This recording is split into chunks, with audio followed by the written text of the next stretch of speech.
Hello everyone, how are you doing? I hope everyone is doing good. So welcome to another video of reproduction in humans. In this video, we are going to see about the roles of hormones, how are they regulated, at what time, which hormone is released, and what is their function in the delivery process, that is parturition. Which is from the onset of the labor till the baby is out, so that is the delivering of the baby. What are the different stages of the labor and lactation? Let's begin. Let's just first define what is parturition. Basically, it is process of giving birth to a baby. So it is that simple. It's a process of giving birth to the baby. Okay, obviously it's very complex and it's a very controlled and coordinated process that happens at the end of the pregnancy, and it is a neuroendocrine mechanism. What do we mean by neuroendocrine? Endocrine we just have we have discussed in the previous video, that is the hormones will be released directly into the blood. Okay, what is neuro? These hormones are basically controlled, or under the control of the brain, of your neurons. Okay, so there will be signal and impulses sent to the brain from the fetus, and then the brain will signal the endocrine system to secrete hormones and have an effect on the uterus. Okay, so this is how the whole process will take place. Basically, both the brain and the endocrine system will be involved. How and which hormones, that we are going to see in short while. So right now, just understand what is parturition, a process of giving birth to the baby. It is endocrine, neuroendocrinal in nature. Okay, and the additional physical activities that the female experience, that is the pain, the stress, and all that, the contractions, the dilation of the cervix, everything, all these physical activities that is experienced and involved in the parturition, that is the uh, process of giving birth to the baby. This collectively we call it as the labor. So parturition is when the baby is coming out, but uske pehle, before that, there is a lot of series of physical activities that will take place. That is contraction, uterine and abdominal contraction, dilation of the cervix, a lot of pain involved in it. So that collectively we will call it as a labor. Okay, so you can just see and one short summary of a very brief representation of how this neuroendocrine mechanism works. We can begin from here. So when the baby is ready, for example, okay, it will start, uh, it will start uterine contraction, basically with the help of oxytocin. It's a chain reaction. Okay, so we have to start from somewhere. So this baby pushes against the cervix, it causes it to stretch. This stretching of the cervix causes nerve impulse to be sent to the brain. Okay, so when the baby is ready, it is ready to come out. It will the hormone oxytocin will cause the smooth muscle lining of the uterus to contract. So because of the contraction, the baby will cause the stretching on the uterus, and because of this stretching, the nerves which are connected to this, they will send signal to the brain that the baby is stretching, the uterus is contracting. The brain will do what? It will start to produce more and more oxytocin. Okay, and this oxytocin will have an effect on the uterus. Uterus will give signal to the brain. Brain will again release oxytocin. So it's like the process is cyclic for certain period of time until the baby is delivered out. So this will happen. Okay, and the labor process is it takes hours. Okay, for the baby to be parturited, that is to be delivered. So let's just see in a sequence manner how this whole process, how this regulation of hormones takes place during parturition. So we'll begin from step one. You don't have to worry about the whole diagrammatic representation. It's at the very first look you might feel very confused and lost, but we will begin step by step. So this is the first. I will take another color. Yeah. Okay, So let's begin with the first step. What happens when the baby is ready? There is some sort of discomfort or stress which will, send signals to the baby's brain.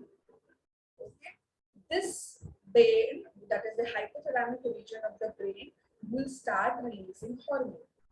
Okay, yes, which hormone? ACTH hormone from the fetal pituitary.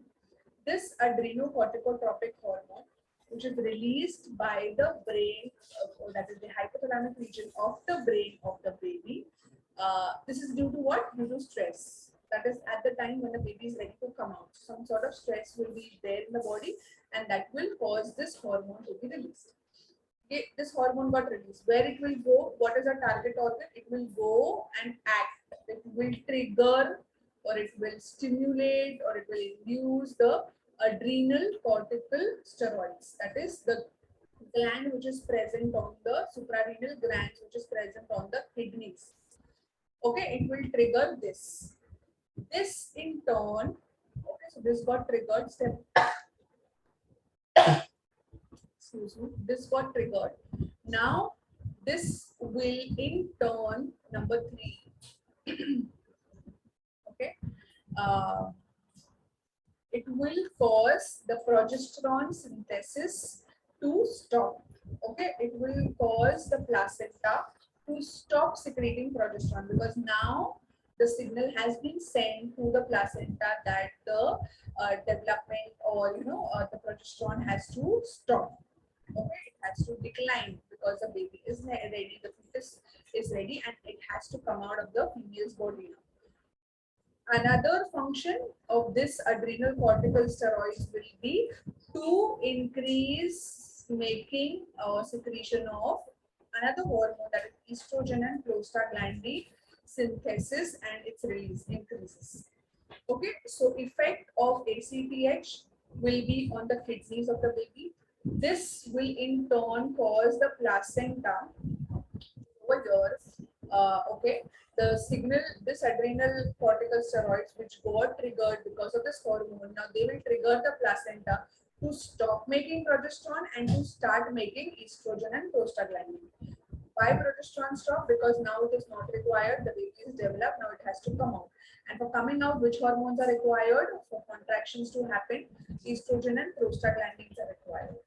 Okay, now when estrogen and prostaglandins are there, when they are released, because the synthesis increases and then they are released, this will send signal. Step number 5, this will send signal for the uterine muscle to stretch. Okay, so uterine stretch, this will stimulate the sensory neurons. Okay, so this estrogen and prostaglandin in turn will cause the muscles of the uterine lining to stretch. Okay, that is contraction, like how the heart pumps, contracts and relax in the similar manner. It will cause the uterine to stretch because now it has to expand a little bit more so the baby can come out. Okay, this stretching in turns gives pressure or gives signal to the nerves. Okay, so these nerves take these signals to the brain. Okay, the brain then starts producing oxytocin. Whose brain? The maternal, the mother's brain. Okay, not the baby's brain, the mother's brain. So then the mother's brain will start producing which hormone now? Oxytocin hormone. What is the role of this oxytocin hormone? It will cause the stretching. Okay, the stretching and the relaxing both to increase. So the contractions will increase, and this will facilitate the coming out of the fetus. Okay, so this is the whole thing, how the hormones will be involved in the parturition process. Starting from the baby's brain, when it feels stressed, now when it feels no space inside the womb, which signals that now it's the time for the fetus to come out. So the baby's brain will start producing ACTH hormone, which will affect the adrenal cortical steroids to be released. This will cause the placenta to stop making progesterone and start making estrogen and prostaglandin. This hormone will cause the uterine muscles to stretch, and it will send signals to the sensory neuron via the sensory neurons to the brain of the mother. Then the mother's brain senses that it is now time for the delivery of the baby. Then she starts producing hormone oxytocin. Then the hormone oxytocin causes more rigorous and stronger contractions of the uterus, which will in turn cause the baby to come out.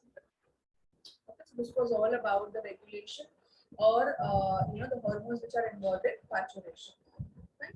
Then we move on to the next part, that how so the hormone part we understood. So now how the fetus is expelled out of the uterus. So it takes place under three steps. That is, first dilation will happen, then expulsion, and then afterbirth. What is afterbirth? That also we will see in detail.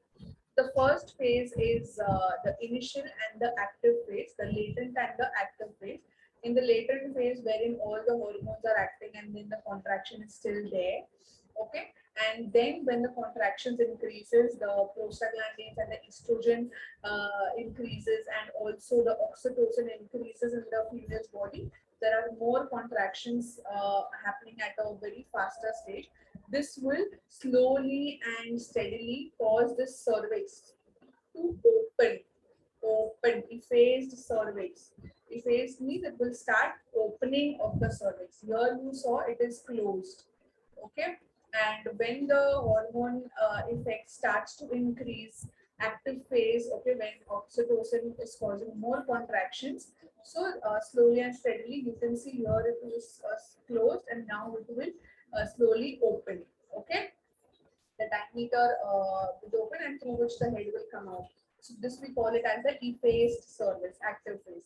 In stage 2, the contractions are still getting more stronger, and then slowly and steadily you see the fetus's head coming out. We call it as the showing of the head or the crowning of the head. Okay, so you can see the head. This has to open approximately 10 centimeters for the head to come out. The cervix has to open approximately how many centimeter? 10 centimeter for the baby's head to show. We call it as the crowning. And then is the stage 3. So here the expulsion of the baby will take place. The baby will come out, and afterwards the umbilical cord and the placenta, after a certain period of time, let's say 15-20 minutes or half an hour or so, then the placenta will also detach, and that also will exit the vagina. This is how the whole process of parturition will take place. Dilation. So stage 1, this is dilation of the cervix. We call it as opening of the cervix. Dilation is nothing but opening. Then expulsion, as you can make it out, the coming out of the baby, pushing out of the baby. And then afterwards is the delivery of the placenta. So after the fetus, the newborn comes out, the placenta also has to be expelled out of the body. So that's all for parturition. Now we move to the last part, which is lactation. What is lactation? Basically, as soon as the baby is delivered, the female body starts producing prolactin hormone, which is responsible for production of milk. Okay, so as soon as the baby is out, and the female will start producing this hormone, which is prolactin. Okay, the first milk that is released from the female's breast, the fluid that is released, it is known as colostrum. It is yellowish, whitish in color. Okay, it is released soon after the childbirth by the mammary glands, by the breasts. Okay, which are there, the glands which are there in the breast. Then this colostrum is highly nutritious. It is having all the antibodies, all the immune bodies which are required for the protection of the baby, because the baby is soon is in the outside world and prone to many infections. So to protect it from immediate infection, the mother's milk will help in protecting the baby from any kind of infection, because this mother's milk, this first milk, is having proteins, it's having nutrition, sugar, lactose, and it is having all the antibodies which will protect from any kind of infection. Okay, so this colostrum is sticky, yellowish fluid. It has all the nutrients, proteins, and sugars, lactose, and mother's antibodies, mostly IgG antibodies. Okay, this milk is released soon after the baby is born under the influence of which hormone? Prolactin hormone. Okay. This process of feeding the baby, that is the release of the milk from the mammary glands, is known as lactation. Yeah, that's all about the state parturition and lactation. You can have a summary, you can have a look, you can read it through this, and if you have any doubt, you can ask me. Okay, this is the assignment that you will do after this topic. So that was all for this video. That is parturition, the hormones which are involved in parturition and lactation, stages of parturition and lactation. In the next video, we will be covering the last topic, two last topics of the chapter, that is methods of birth control. So there are two methods, temporary and permanent. In the next video, we will cover the temporary method. And in other temporary, we are going to see natural, chemical, and mechanical barriers. So thank you. Till then, keep revising. If you have any doubt, make a note of it. And you can ask me in the live class. Take care. See you. Bye bye.